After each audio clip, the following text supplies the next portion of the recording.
I'm in panic. There is no reason, because I drive since many times over the same road.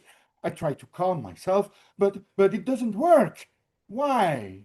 Those panic attacks, those anxieties, those reactions, etc., are not coming from you. They are coming from your reactive mind, which is hidden.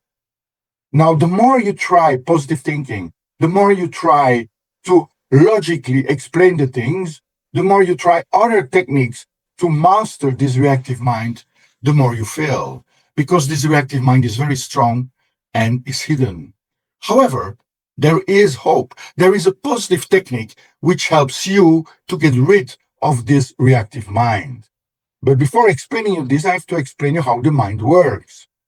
Now, you are not your brains, and your mind is not your brains. There are three different elements: you, your mind, and your brain or body. And your mind is a recording of everything which is happening in your life. And in every of those pictures, you take up what you hear, feel, smell, etc. All your perceptions are recorded in those pictures. And this mind is starting to record already before you're born until today. And this mind is logical. It thinks very logical, and it is perfect actually, except when the data which are coming in into your mind are not filtered. And this happens every time when you're unconscious on the one hand, and you have pain on the other hand. This can be physical pain or emotional pain.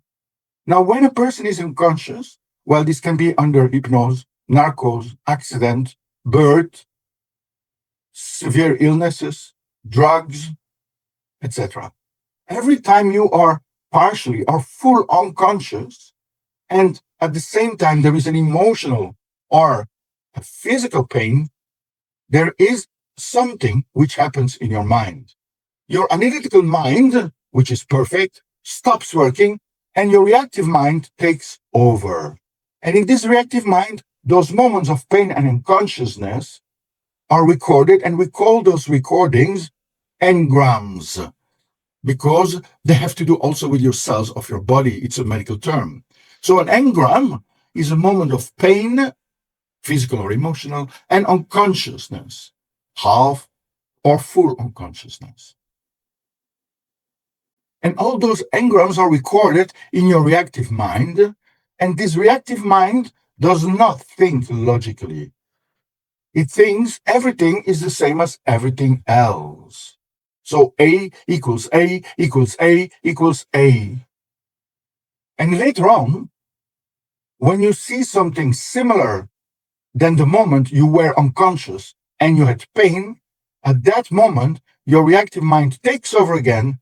It is triggered by something and it makes you react. And again, if you try to overcome this reactive mind with logic and with your analytical mind, you will fail, because this reactive mind is very strong. It is basically a survival mechanism which we used long time ago to be able to not have pain and to be able to survive. Now, there is one technique to get rid of this reactive mind. But I will first tell you what are the, between brackets, solutions today. On the one hand, psychiatry. So, what is psychiatry? Well, this is pills or electroshock or ice pick in the forehead, in the eyes. This doesn't work. Why? Because your mind is not your brain. And then you have psychology, where you have analysis, psychoanalysis, suggestion, thinking for the patient, telling the patient why he has his problem. It doesn't work. And then you have positive thinking, NLP, and all these other new age techniques. They might help for a while, but not fully. Why? Because the engrams are still in the reactive mind. The way that Dianetics works is to help you to go back to this reactive mind and to these moments of engrams and to take them off forever. This technique is done without drugs, without hypnosis, without narcose, without suggestion, without invalidation. It works, and it works forever. Without Dianetics, you cannot win the war against your reactive mind. You have to find those exact engrams in the past and to dismantle the energy and the reaction in it. That is the way, and that is what Dianetics is doing. Now, how Dianetics works, this we will see in the next video. See you there. Ciao.